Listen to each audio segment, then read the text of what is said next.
Hi hello friends, இன்றைக்கி நம்ம என்ன பார்க்க போகிறோன்னா பட்டாணியையும் உருளைக்கிழங்கு மேஷ் பண்ணி வச்சுருக்கேன். அதையும் வச்சு நம்ம இன்றைக்கி சப்பாத்திக்கும் பூரிக்கும் யூஸ் பண்ணுற மாதிரி கிரேவி பண்ணலாம். நான் வந்து ஒரு பெரிய சைஸ் உருளைக்கிழங்கு 2 உருளைக்கிழங்கு நல்லா வேக வச்சு தோல் உரித்து மேஷ் பண்ணி வச்சுருக்கேன். பட்டாணி வந்து ஒரு 50 கிராம் பட்டாணி எடுத்து வச்சுருக்கேன். நல்லா வாஷ் பண்ணி, இது வந்து ஃப்ரெஷ் பட்டாணி வாஷ் பண்ணி வச்சுருக்கேன். தண்ணி தேவையான அளவு, குழம்புக்கு தேவையான அளவு தண்ணி எடுத்து வச்சுருக்கேன்.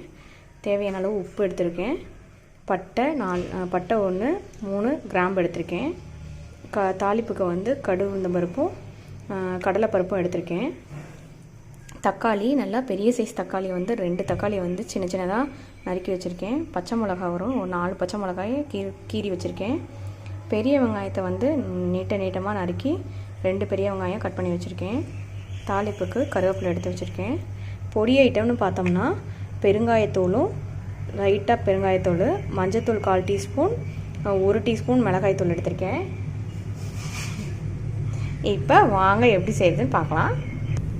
இப்போ நான் இந்த மாதிரி ஒரு பேன் எடுத்திருக்கேன். இதில் தேவையான அளவு எண்ணெய் சேர்த்துக்கலாம்.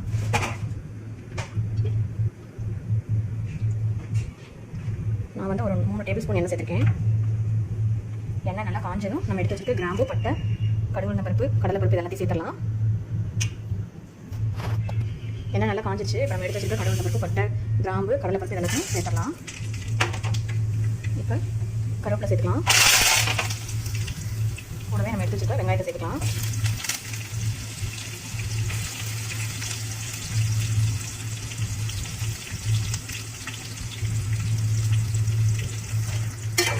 வெங்காயம் நல்லா பொன்னிறமாக வர வரைக்கும் நல்லா வதக்கிக்கலாம்.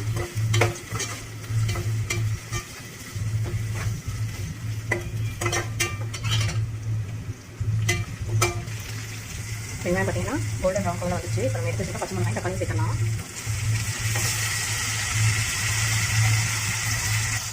நல்லா வதக்கி விட்டுக்கலாம்.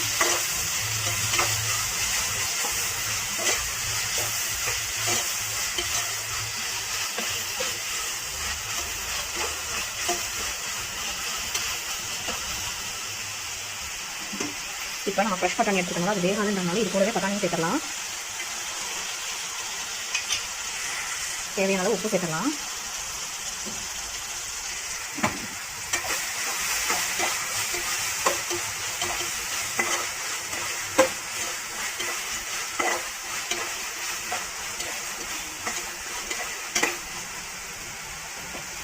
இப்போ இதை ஒரு லிட் போட்டு ஒரு 2 மினிட்ஸ் வேக வச்சிடலாம். மீன்வாய் இன்னொரு இடத்துல வந்து ஒரு வடச்சட்டி வச்சுருக்கேன். ஃபுல்லாக எண்ணெய் ஊற்றி பூரி போட்டு எடுத்துடலாம்.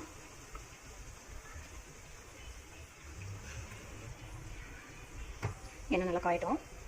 கேப்பில் பூரிக்கு தேவையான அளவு சின்ன சின்னதாக ரவுண்டாக தேய்ச்சி எடுத்து வச்சாச்சு. இப்போ பூரி மசாலு எப்படி வெந்துக்கிறத பார்க்கலாம். பார்த்தீங்கன்னா தக்காளியில் நல்லா குழைய வெந்துச்சு. இந்த ஸ்டேஜில் உருளைக்கிழங்கு சேர்த்துடலாம்.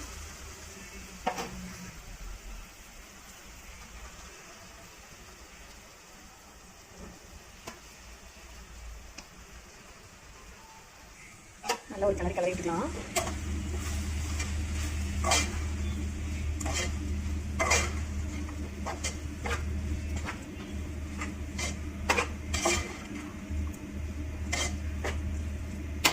இப்போ இது கூடவே நம்ம எடுத்து வச்சுருக்க பொடி ஐட்டத்தை சேர்த்துடலாம்.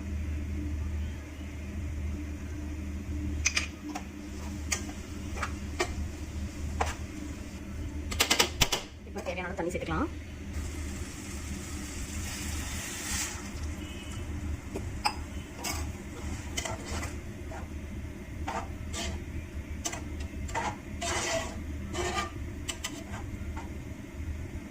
இப்போ இது வந்து ஒரு 2 மினிட்ஸ் நல்லா கொதிக்கட்டும். லிட் போட்டு மூடி வச்சலாம்.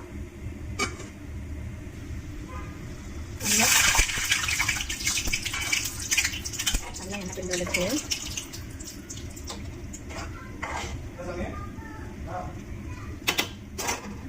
எண்ணெய் நல்லா காஞ்சிச்சு. இப்போ பூரியை போட்டு எடுத்துடலாம்.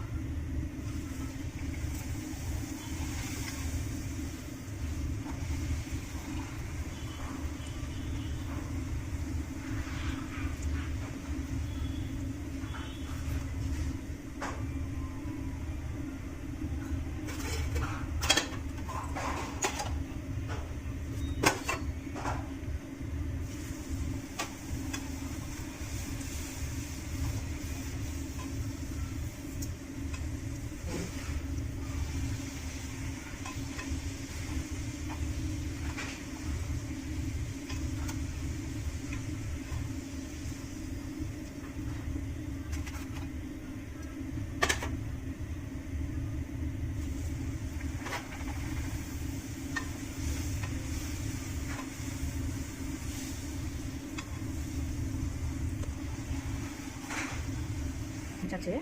இப்போ வாங்க உருளைக்கிழங்கு கிரேவி எப்படி இருக்குன்னு பார்க்கலாம். செம்மையாக வெந்துச்சு. வாடையே கம இருக்குது. இப்போ இதில் கொத்தமல்லி தழையை தூவிடலாம். தூவிட்டு இறக்கிடலாம். நல்லா பட்டாணிலேருந்து எல்லாமே நல்லா வெந்துச்சு.